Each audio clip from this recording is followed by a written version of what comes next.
तुम्हारा गुनाह तो तुम्हें पता चल ही जाएगा, लेकिन मैं भी तुमसे आज कुछ पूछने आया। हुक्म कीजिए ना। मणिलाल जी, क्या ये सारी ज़मीन आपकी है? हाँ, मेरी है। इस सारी ज़मीन के मालिक आप हैं? मैं हूँ। आपका ये जो शरीर है, इसके भी मालिक आप हैं? हाँ हाँ, मैं हूँ। सच बोल रहे हैं? देखिए, पीछे मत हटिए। हाँ हाँ, सच है। मैंने जबान दिया है।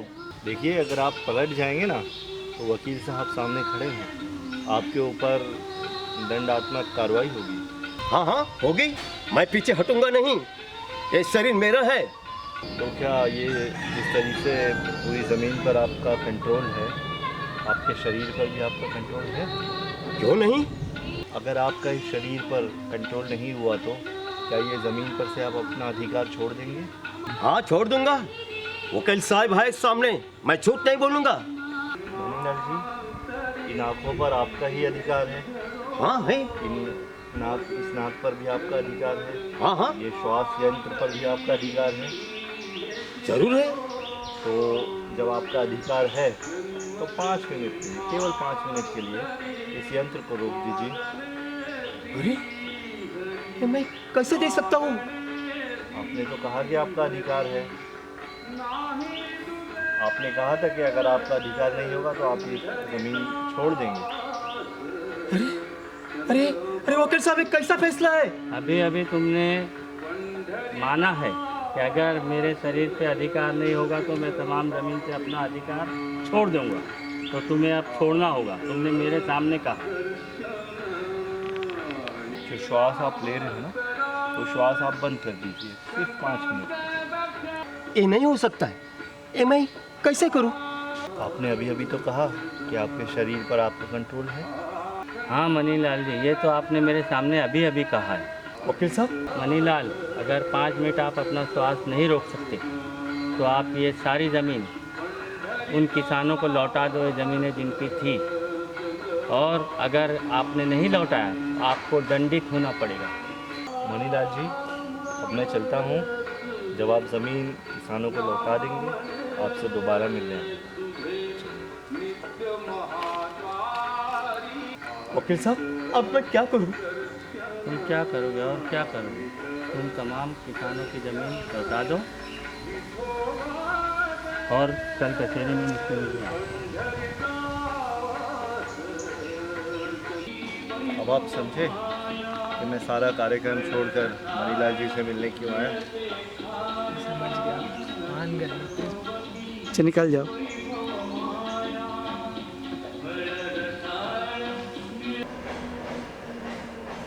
रानी साहिबा, आपने याद किया? मैंने तुमसे कहा था नरेंद्र से मुझे मिलना है। उससे टाइम लेके मुझे बताइए क्या हुआ उसका? क्या हुआ उसका। रानी साहिबा, चिकागो के धर्म सम्मेलन के बाद उनसे मिलना बहुत दुर्लभ हो गया। एक तो लगातार भ्रमण में व्यस्त हैं, बहुत बड़े बड़े लोग उनके इर्द गिर्द से घिरे रहते हैं। पिछले 2 साल के दरमियान में कलकत्ता में 1-2 बार ही कदम रखे होंगे और हमने प्रयत्न किया था उनसे मिलने का, लेकिन उनसे मिलना तो दूर, नजदीक भी नहीं पहुंच पाया। उनके चेले ट्यूटरी इतने हो गए हैं कि अपना पुराना संबंध बताने के बावजूद भी मुझे मिलने नहीं दिया। ऐसी हालत में मैं क्या करूं, आप ही बताइए रानी साहिबा।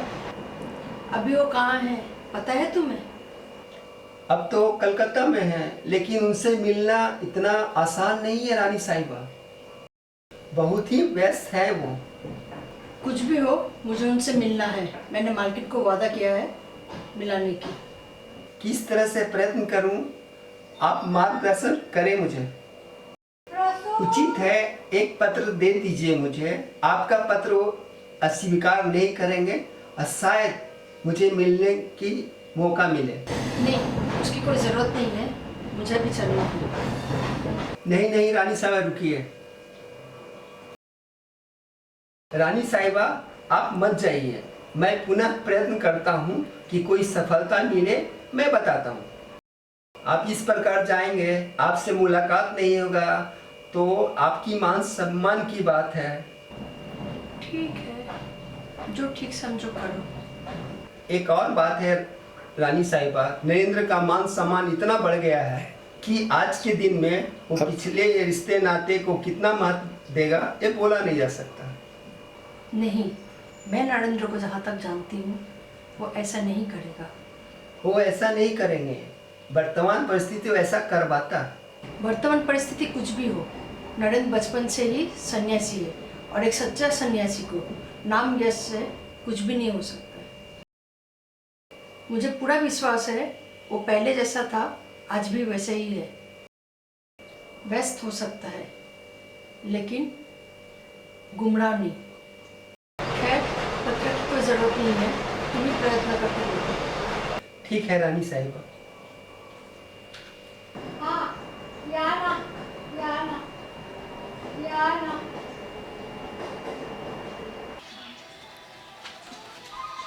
मित्र,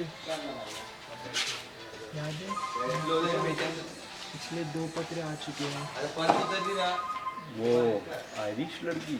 हाँ, लेकिन इन दोनों पत्रों में आपने कोई जवाब नहीं दिया। मैं क्या जवाब दूँ? लेकिन मित्र, ये भी तो सही नहीं होगा ना कि कोई लगातार आपसे संपर्क करने की कोशिश करे और आप टाल दें।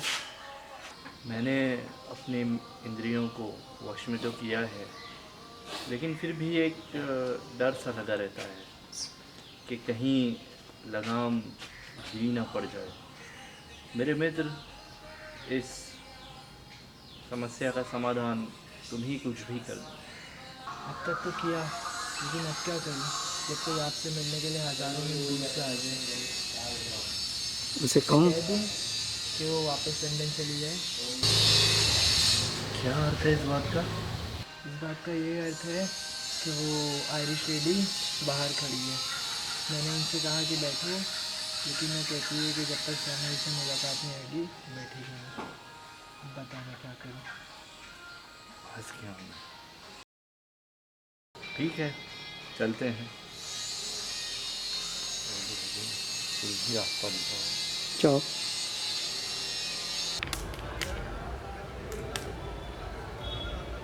बस। मित्र, मुझे किसी महिला से मिलने में बड़ा संकोच है। तुम एक काम करो ना, इस महिला को माताजी के पास ही क्यों नहीं ले जाते? माता जी तो 3 दिन से कमरे में बंद होकर साधना कर रही है। कहा कि कोई उनसे ना मिले। तो फिर एक काम क्यों नहीं करते, उन्हें वर्षा बहन के पास ले जाओ और उनसे कहो कि मैंने बोला है उनको। अरे वर्षा बहन तो पागल औरत है, पता नहीं होगा क्या होगा, पता नहीं उनके साथ कैसे बर्ताव करेगी। अरे उनसे कहो कि मैंने बोला है उनको। फिर भी तुमको उस महिला से एक बार मिल लेना चाहिए। ठीक है, लेकिन मुझे कुछ क्षण का समय दो।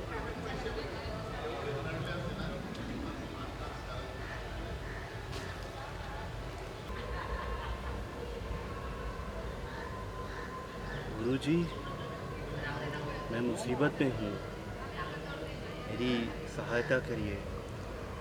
नरेन, ये तेरी मुसीबत नहीं है, बल्कि तेरे जीवन में ये रोशनी है।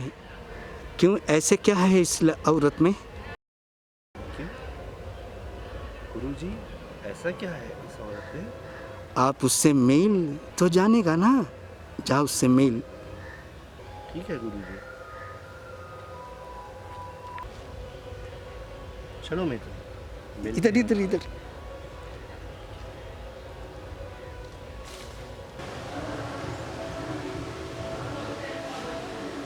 Welcome to India.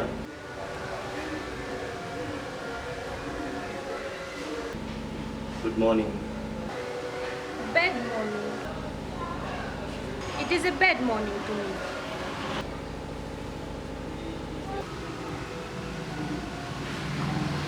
Since I entered your ashram, no one is attending me. No one is even asking me for a glass of water. No one is even asking me for a chair. Madam, for that I'm really sorry. I'm extremely sorry. Okay, you're sorry. But what is the reason behind it? Actually, madam, this is an ashram and we don't have enough of facilities here. We don't even have required staff, madam. During your UK visit, I attended all of your lectures.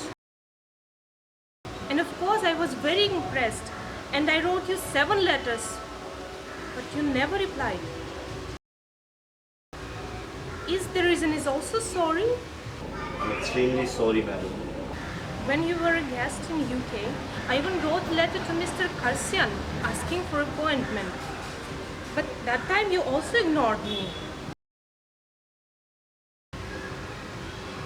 Couldn't you even do a formality and reply letter? Madam, this happened because of my over busy schedule, madam. Not only that, just look now, I traveled from UK to India just to visit you and still you're ignoring me. I'm really very sorry for this thing. Alright, you can have my mercy, but with one condition. You have to sing that very song. That song which you impressed the Ramkishan at your first meeting.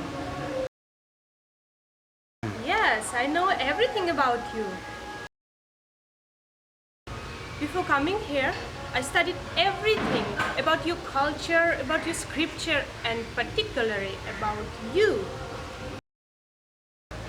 But now, let's come to the point. I want to talk to you about the reason why I came here. Whatever you want to say, you can say clearly in front of him. He is my close friend. No, I want to talk to you alone. मैं जानता हूँ। नहीं, तुम यहीं ठहरो. Once I told you, I want to talk to you alone, not in front of anybody else. Madam, I will talk with you alone, but right now I think that you need some refreshment. Yes, I need that, but I want to talk to you alone. Please have some refreshment, madam. इन्हें ले जाओ.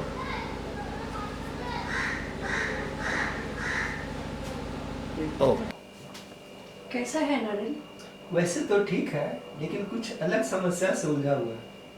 मैं कुछ समझी नहीं। पिछले बार London गए थे, उसमें एक महिला से परिचय हुआ, इस कारण वो कुछ विचलित है। किसी महिला की वजह से विचलित हो जाएंगे, हमारा नरेन ऐसा नहीं है। वो तो मैं भी समझ सकता हूँ रानी साहिबा, लेकिन इस महिला की बातें कुछ अलग है। नरेंद्र को पूरी तरह अस्वस्थ कर रखा है। ऐसा नहीं हो सकता। गेरुआ वस्त्र तो अब धारण किया है, लेकिन वो बचपन से ही सन्यासी है।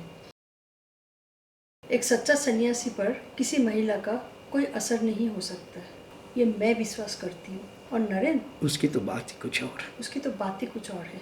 विश्व के सारे सौंदर्य भी अगर आ जाए तो नरेंद्र टस से मस नहीं हो सकता है, ये मेरा विश्वास है। तुम्हें ज़रूर कोई गलतफहमी हुई होगी। नरेंद्र अस्वस्थ जरूर होएगा, लेकिन किसी महिला की वजह से नहीं।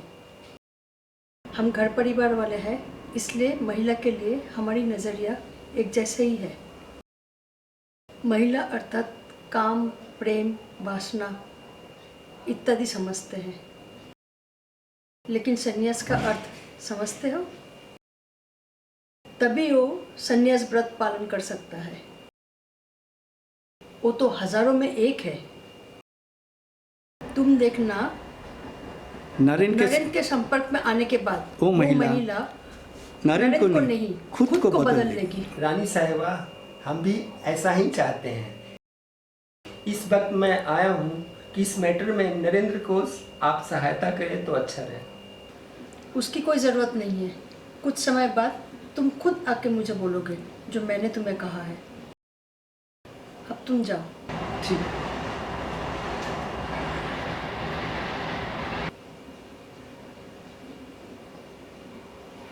वापस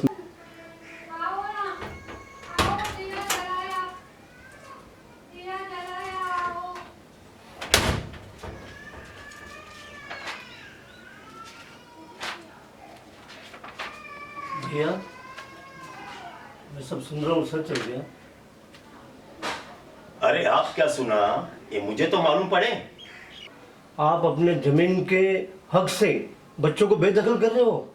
बच्चों का हक पुरखों के जमीनों पर है, हमारी कमाई पर नहीं। पिताजी की कमाई में पूरा हक बच्चों का होता ही है। अच्छा ऐसा है, तो एक काम करो, हमारे बच्चों को जाके पूछ के आओ। हमने जो पाप किया वो पापों की सजा भुगतने के लिए मैं तैयार हूं। कि तुम बापों के साथ सजा भुगतने के लिए तैयार है क्या? वो क्यों भोगे? आपके कर्मों की सजा आप भोगोगे। वही तो बात है मेरे भाई, पापों की सजा भुगतने के लिए तैयार नहीं, लेकिन कमाई खाने के लिए तैयार है। वाह, ऐसा तो नहीं चलता है ना। ऐसा तो नहीं चलता है ना। भैया जरा सोचो, ये 2-4 एकड़ जमीन की बात नहीं है, सैकड़ों जमीन की बात है ये। हाँ, वो मेरे पापों की कमाई है। तुम्हें पता है इतने सारे जमीन का मालिक मैं कैसे बना? अरे किसी किसी को मैं फंसाया, किसी किसी को मैं पटाया, इसके लिए मैं क्या क्या नहीं किया पता है तुम्हें? अरे भाई, जो मालिक का मैंने नमक खाया ना, उसे के साथ चेट किया, उसे के साथ बेईमानी की, और इतना ही नहीं, मेरे आंखों के सामने भूखे नंगे प्यासे लड़के बेघर कर दिया, समझा? बीती बातें भूल जाओ भैया, जो हो गया हो गया। अब बच्चों को तो नाराज मत करो भैया। मुझे तुमसे एक बात पूछना है, जिस बच्चे की वकालत करने के लिए तुम मेरे पास आए हो, उन बच्चों ने तुमको फीस कितनी दी है? मतलब ये, जिन बच्चों की वकालत करने तुम मेरे पास आए हो, आपका क्या फायदा है? उन बच्चों के प्रति मेरा प्रेम और ममता। मुझे लग रहा है आप कुछ गलत कदम उठा रहे हो, इसलिए आपके पास आया हूँ मैं, और मुझे कोई फायदा नहीं है। बच्चे तो ये भी कह रहे हैं कि पिताजी बदल गए किसी सन्यासी की बातों में आके। अरे भाई, ये जो मैं कुछ कर रहा हूं ना, ये साधु सन्यासी के बातों में आकर नहीं कर रहा हूं, ये मेरी अंतरात्मा की आवाज है। और मुझे ये भी मालूम है तुम किसके बारे में बात कर रहे हो। और यो जो नरेन, छोटा सा बालक मेरे सामने जन्म लिया, वो क्या मुझे समझाएगा? नहीं, मैं जो कुछ कर रहा हूं मेरी मर्जी से कर रहा हूं। मैंने जो फैसला किया कि सबकी जमीन वापस करूंगा तो करूंगा। मुझे लगता है भैया अब होश में नहीं है। होश तो अब आ गया मेरे भाई, लेकिन मुझे क्या मालूम था? तुम्हें मालूम है ये मेरा बॉडी है ना, बॉडी कितना होगा? अरे 6 फीट बाय 2 फुट। लेकिन इसका मालिक मैं नहीं हूं। लेकिन मैं चला था हजारों एकड़ जमीन का मालिक बनने।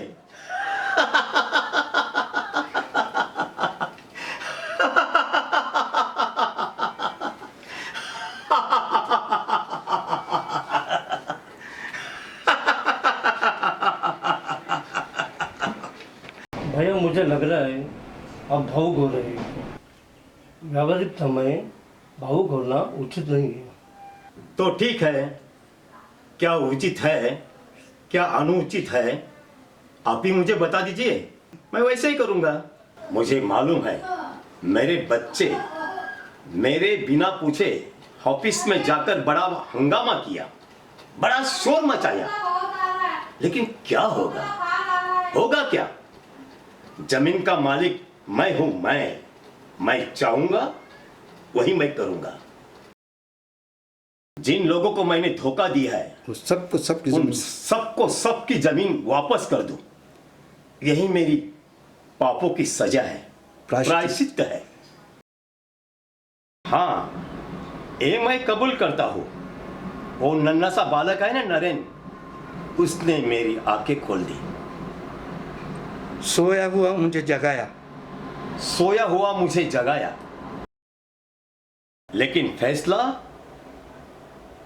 मेरा है, उसका नहीं। उसका नहीं। मैं इस घर की भलाई के लिए एक सुझाव लेके आया था। अगर आपको बुरा लगे तो माफ़ कीजिएगा। अगर आपको बुरा लगे तो माफ़ करना। नमस्कार करके निकल जाओ।